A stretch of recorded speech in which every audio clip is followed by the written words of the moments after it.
وعن ابي هريره رضي الله تعالى عنه قال قال رسول الله صلى الله عليه وسلم قال الله عز وجل كل عمل ابن آدم له إلا الصيام فإنه لي وأنا أجزي به.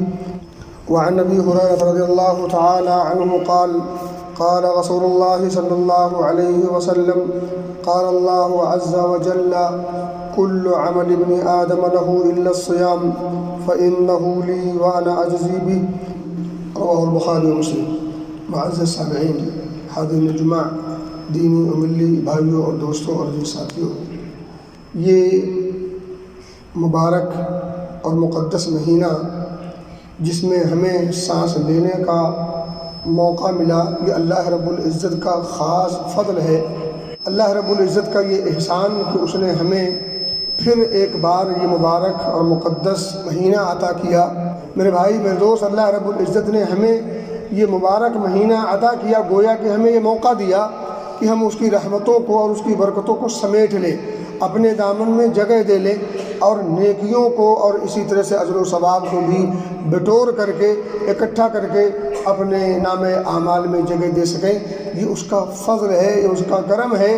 اور کتنے لوگ ایسے ہیں جو پچھلے رمضان میں تو تھے لیکن اس رمضان میں وہ موجود نہیں ہیں. میرے بھائی میرے دوست، اللہ رب العزت کا یہ کرم اور اس کا یہ فضل، اس کا یہ انعام، یہ تقاضا کرتا ہے کہ ہم اس کا شکر ادا کریں. اور اس کے شکر کا تقاضا یہ ہے کہ ہم اپنے آپ کو ایک ایسی ڈگر پر لے جائیں جس ڈگر پر چل کر اس کا حق ادا ہو سکے اور اس کا شکر ادا ہو سکے، اس کے شکر کے تقاضے کو ہم پورا کر سکیں.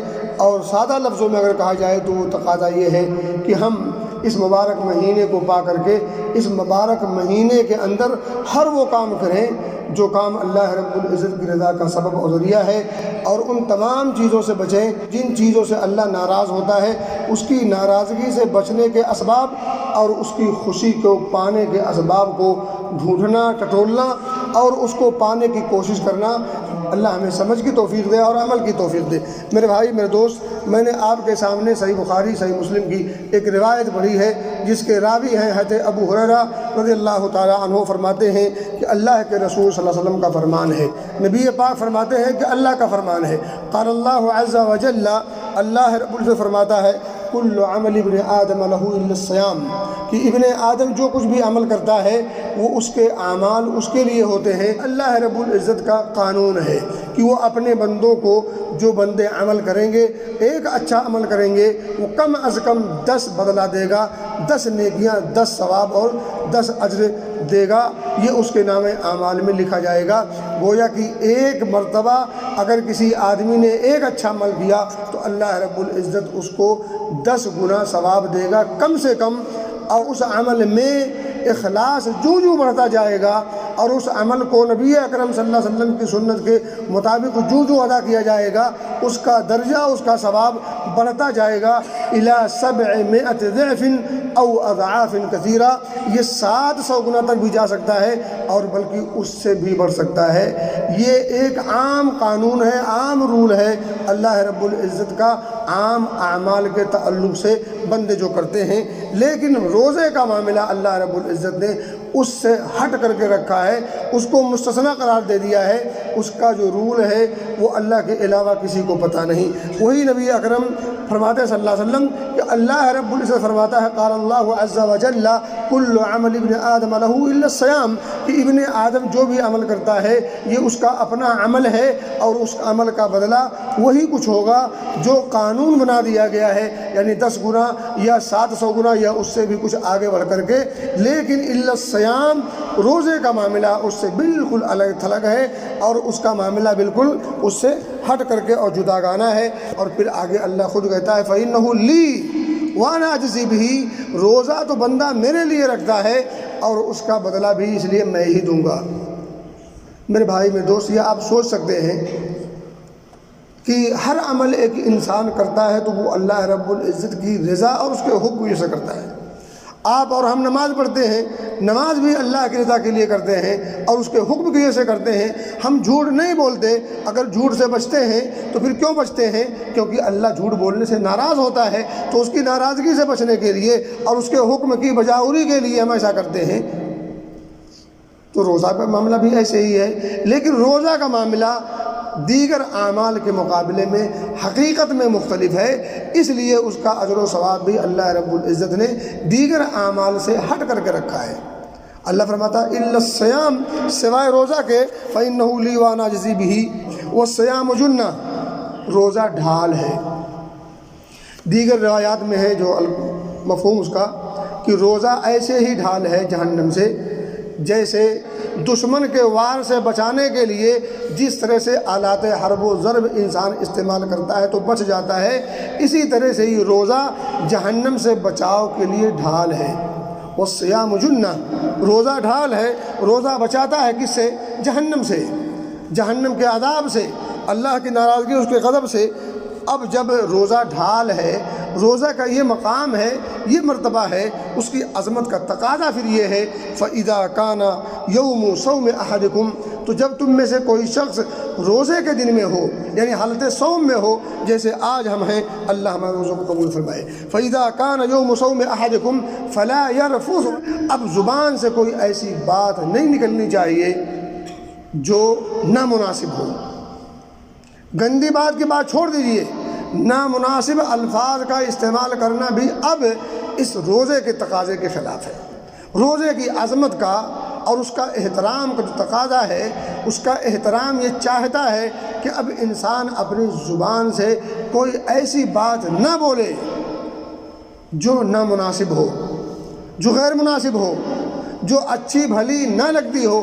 فلا یرفث، تو کلام سیئ یعنی غیر محمود چیز، غیر محمود بات، یا یوں کہہ لیں کہ مکروہ انداز کی جو گفتگو جس سے دل کو کڑھن محسوس ہو، تو پھر اب وہ گندی باتیں بولنا بند کر دے، چیخنا چلانا بھی بند کر دے۔ ہوتا کیا ہے، عام طور پر لوگ روزے کی حالت میں جب ہوتے ہیں تو جب مزاج کے خلاف کوئی بات سنتے ہیں یا مزاج کے خلاف کوئی چیز دیکھتے ہیں تو وہ چیخنے چلانے لگتے ہیں، شور و غوغا کرنے لگتے ہیں۔ اب شور و غوغا بھی نہیں کرنا ہے، چیخنا اور چلانا بھی نہیں ہے۔ یہ ایک بات بتاؤں آپ کو، عام طور پر یہ آپ نے دیکھا ہوگا، روزے کی حالت میں زیادہ غصہ ہوتے ہیں، روزے کی حالت میں رمضان کے مہینے میں دن میں کچھ زیادہ ہی غصے کا مظاہرہ کرتے ہیں۔ کیا شو کر رہے ہیں بھئی؟ آپ پریکٹس کر رہے ہیں، آپ روزہ کے ورکشاپ میں ہیں جہاں آپ کی زبان کی کنٹرولنگ سکھائی جا رہی ہے، جہاں آپ کو اپنے آپ میں رہنے کی ادا سکھائی جا رہی ہو، جہاں یہ سب کچھ سکھایا جا رہا ہو، جس ورکشاپ میں بیٹھے ہو اسی کے خلاف آپ گفتگو کر رہے ہیں۔ یہ ٹریننگ کورس ہے رمضان کا مہینہ کہ آپ کو زبان پر کنٹرول کیسے کرنا ہے، اور کوئی غصہ دلا دے یا غصے والی بات کوئی سن لے تو پھر اپنے آپ پر کنٹرول کیسے کرنا ہے، اور ضبط کیسے کرنا ہے، صبر و تحمل کا مظاہرہ کیسے کرنا ہے، یہ سب کچھ آپ کو سکھایا جا رہا ہے، آپ سیکھ رہے ہیں۔ تو میرے بھائی میرے دوست، حالت صوم میں رہ کر کے جتانے کی کوشش نہ کیا کریں، یہ جتانے کی ضرورت نہیں ہے۔ یہ الا الصیام، سوائے روزہ کے اللہ جو فرما رہا ہے فإنہ لی وانا اجزی بہ، پھر یہ اس کا مزہ ختم ہو جائے گا، اس کی روح پرواز کر جائے گی۔ آپ کو کنٹرول کرنا ہے اور اس کو اپنے غصے کا اظہار نہیں کروانا ہے، یہ نہیں بتانا کہ میں بڑا غصیلا ہوں۔ آپ کو اس روزے کے احترام کے تقاضے کو بھرپور طور پر ادا کرنا ہے، صبر و تحمل کا مظاہرہ کرنا ہے، اور یہ بتانا ہے انی صائم، ہاں میں روزے سے ہوں۔ اب روزے دار غصہ نہیں کر سکتا، روزے دار زبان سے اول پھول نہیں بک سکتا، روزے دار اپنے آپ پر فل کنٹرول کرتا ہے، تو کنٹرولنگ دکھانا ہے آپ کو اپنی کہ میرا ضبط کیسا ہے، میں روزے کا احترام کیسا کرتا ہوں اور اس کے ادب کا خیال کتنا رکھتا ہوں، یہ آپ کو شو کرنا ہے، نہ کہ اپنے غصے کا شو کرنا ہے۔ میرے بھائی میرے دوست، تو اب زبان سے کوئی گندی بات نہیں بولنی، اور اسی طرح سے چیخنا اور چلانا بھی نہیں غصے کے وقت۔ ہاں فَإِن صَابَهُ أَحَدٌ قَاتَلَهُ، اگر کوئی شخص لڑائی جھگڑا کرنا شروع کر دے، قتال کرے یعنی بحث و مباحثہ کرے اور ہاتھا پائی کرنے کی نوبت بھی اگر آ جائے، فَلْيَقُلْ إِنِّي صَائِمٌ، اب اس سے کہنا ہے کہ دیکھو بھائی میں روزے سے ہوں، مجھ سے بحث مت کرو، مجھ سے لڑائی جھگڑا کرنے کی کوشش مت کرو، میں تم سے لڑائی جھگڑا کرنے کے موڈ میں نہیں ہوں۔ کیوں؟ فَلْيَقُلْ إِنِّي صَائِمٌ، کیونکہ میں رمضان کے مہینے میں حالت صوم میں ہوں، روزے کا تقاضا ہے، اس کا ادب، اس کا احترام یہ ہے کہ اب میں تمہاری بحث کا کوئی جواب نہیں دے سکتا، میں تمہارے اس اوچھی حرکتوں کا کوئی جواب نہیں دے سکتا، اور اس روزے کا ادب اور احترام یہ ہے کہ میں کچھ تمہیں کہہ نہیں سکتا۔ میرے بھائی میرے دوست، کہنے کی بات یہ ہے کہ اگر کوئی شخص حالت صوم میں آپ سے بحث و مباحثہ کرنے لگے، لڑائی جھگڑا کرنے لگے، تکرار کرنے لگے، اور اسی طرح سے گفتگو ایسی نازیبہ حرکتیں کرنے لگے، تو پھر اس سے جان چھڑاؤ۔ کیا کہہ کے؟ دیکھو میں روزے سے ہوں اور میں تمہاری ان اوچھی حرکتوں کا جواب اوچھے پن سے نہیں دے سکتا۔ میرا روزہ مجھے میرے اپنے تقاضے پر ادا کرنے کے لیے مجبور کر رہا ہے، میں اس کے ادب میں، اس کے احترام میں تم سے اوچھی حرکتیں اور اونچی حرکتوں کا جواب نہیں دے سکتا۔ فلیقل انی صائم، نبی اکرم صلی اللہ علیہ وسلم آگے فرماتے ہیں، قسم کھاتے ہیں، والذی نفس محمد بیدی، اپنے نام لیتے ہیں اور کہتے ہیں اس ذات کی قسم جس کے ہاتھ میں محمد کی جان ہے صلی اللہ علیہ وسلم۔ قسم کھانے کی ضرورت نہیں تھی، لیکن بعد میں تاکید پیدا کرنے کے لیے، وزن پیدا کرنے کے لیے، بات کو دل میں بٹھانے کے لیے آپ فرماتے ہیں والذی نفس محمد بیدی، اس ذات کی قسم جس کے ہاتھ میں محمد کی جان ہے صلی اللہ علیہ وسلم۔ کس کے ہاتھ میں محمد کی جان ہے؟ اللہ رب العزت کی۔ سب کچھ اللہ کے ہاتھ میں، کسی کے ہاتھ میں کچھ نہیں۔ نبی محترم صلی اللہ علیہ وسلم کی جان اللہ کے ہاتھ میں۔ پھر کون کس کو پیدا کر سکتا ہے، کون کس کو جلا سکتا ہے، کون کس کو کھلا سکتا ہے، کون کس کو مار سکتا ہے، کون کس کے ساتھ کیا کر سکتا ہے۔ لیکن افسوس اور کہنا پڑتا ہے، ہمارے ملکوں میں بڑے بڑے مولوی اسٹیج پہ بڑی بلند آواز کے ساتھ کہتے ہیں کہ خواجہ کا ہم کھاتے ہیں، خواجہ ہمیں جلاتے ہیں۔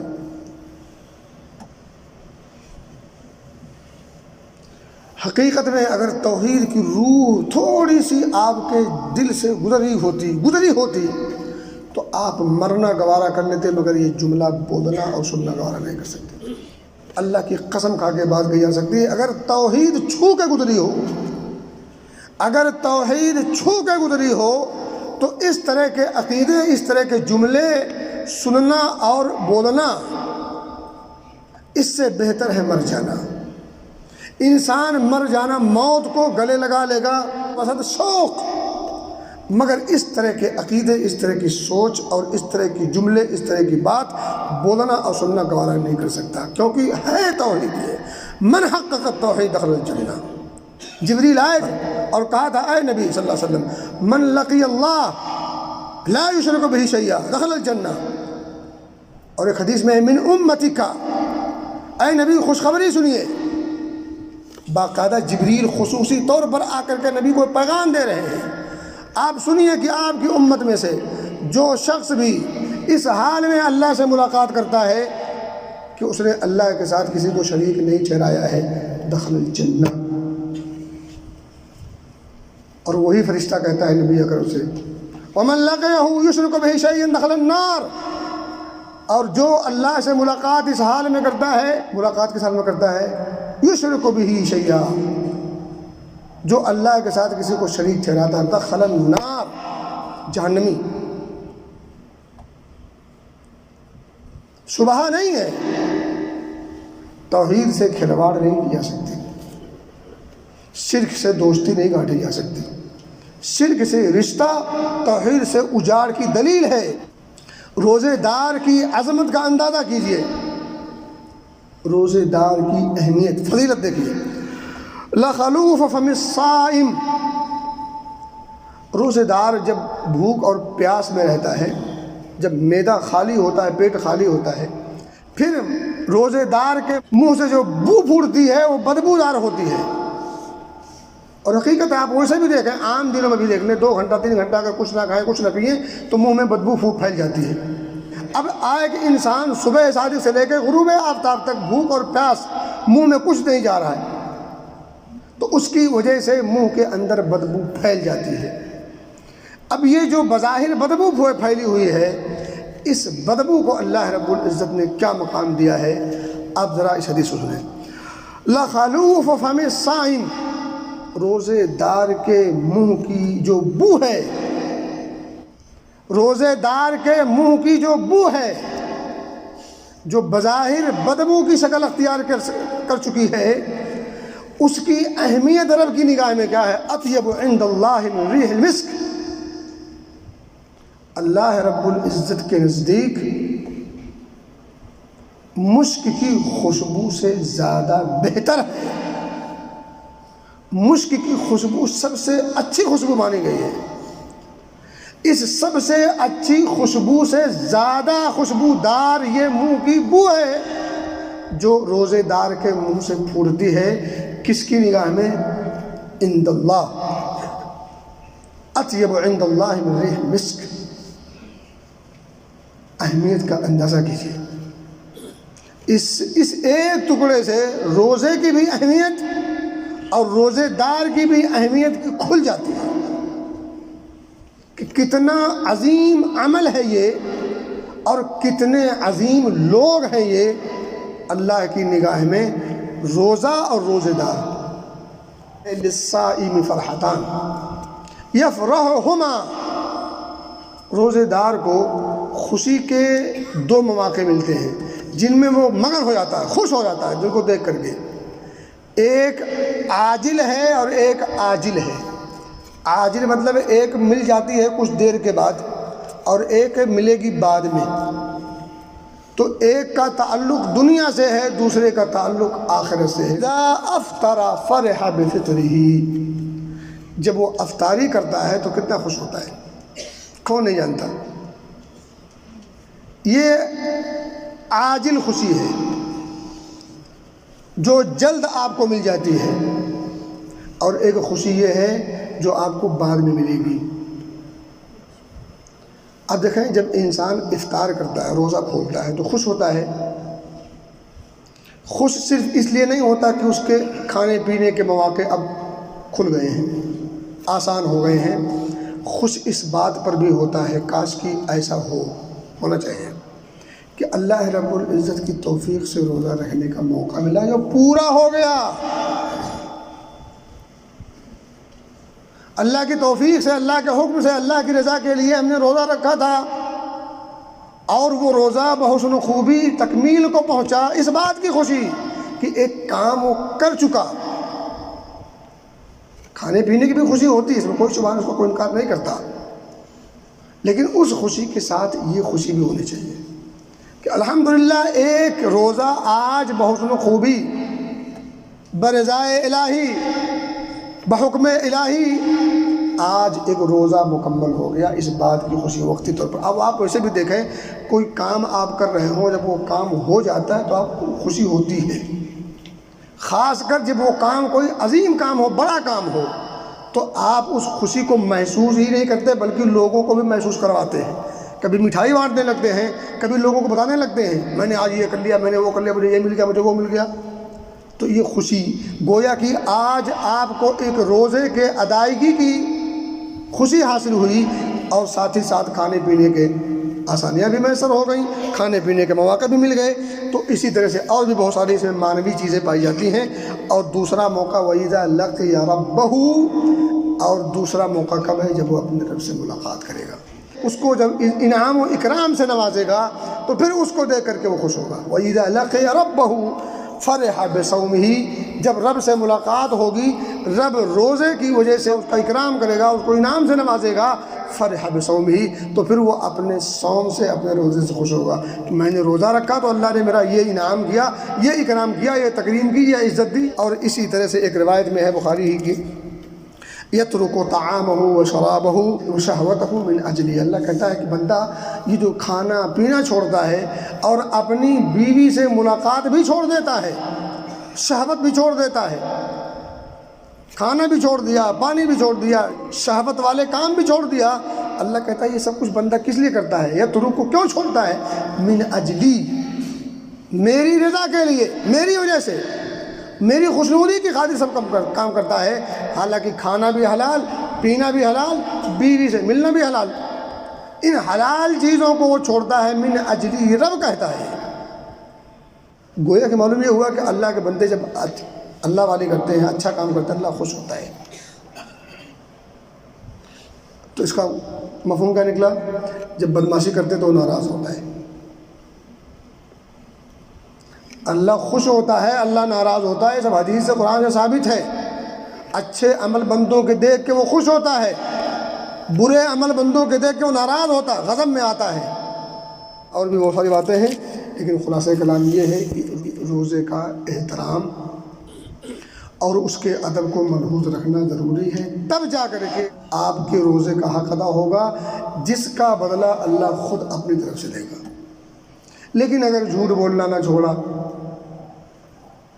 اور جتنی خباثتیں تھیں ان تمام چیزوں سے اپنے دامن کو نہ بچایا، روزے کے تقاضے کو اور اس کے ادب کو اور اس کے ان تمام چیزوں کو اگر آپ نے پورا نہیں کیا، صرف کھایا اور پینا چھوڑ دیا، تو اسی نبی نے حدیث بتائی ہے کہ رب صائم لیس من صیامہ الا الجوع والعطش، بہت سارے روزے دار آپ کو ایسے ملیں گے بھوک اور پیاس برداشت کرنے کے علاوہ انہیں کچھ حاصل نہیں ہوتا۔ اور ایک بات اور اسی حدیث میں ہے، وَرُبَّ قَائِمٍ لَيْسَ مِنْ قِيَامِهِ إِلَّا السَّهْرُ، اور بہت سارے آپ کو قیام کرنے والے مل جائیں گے جن کے قیام کا سوائے جاگنے کے کچھ حاصل نہیں ہوتا۔ آخری بات، ہمارے ملکوں میں بالخصوص فرائض پر اتنی توجہ نہیں ہوتی جتنی توجہ تراویح پر ہوتی ہے۔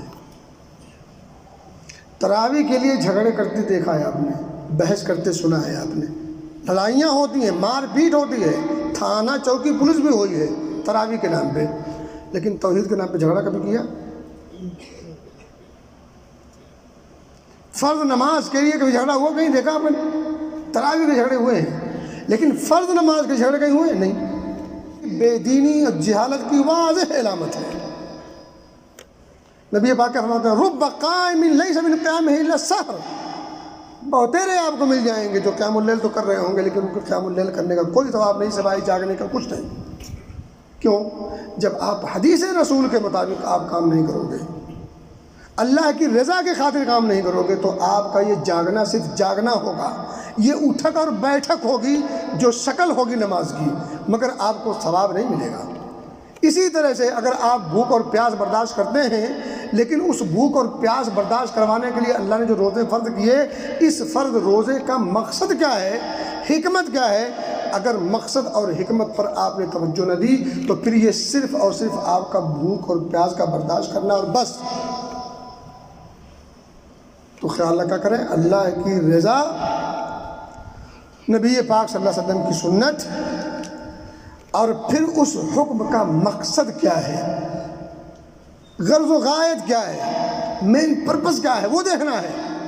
پھر اس پر آپ ڈٹ جائیں یقین کے ساتھ کہ اللہ رب العزت ضرور آپ کے ان اعمال کو قبول فرمائے گا، اور پھر یہ آپ کی دنیاوی فلاح و بہبودی اور اخروی نجات کا بھی باعث و ذریعہ سبب بنے گا۔ اللہ ہم سب کو ان کہی کی باتوں کو سمجھنے کی توفیق دے، عمل کی توفیق دے، ماہ رمضان کے کا جو تقدس ہے اس کے تقدس کو بھی، اس کے تقدس کا پاس و لحاظ رکھنے کی توفیق دے، اور روزے کا جو ادب ہے اور جو احترام ہے اللہ ہمیں اس کا بھی خاص خیال رکھنے کی توفیق دے۔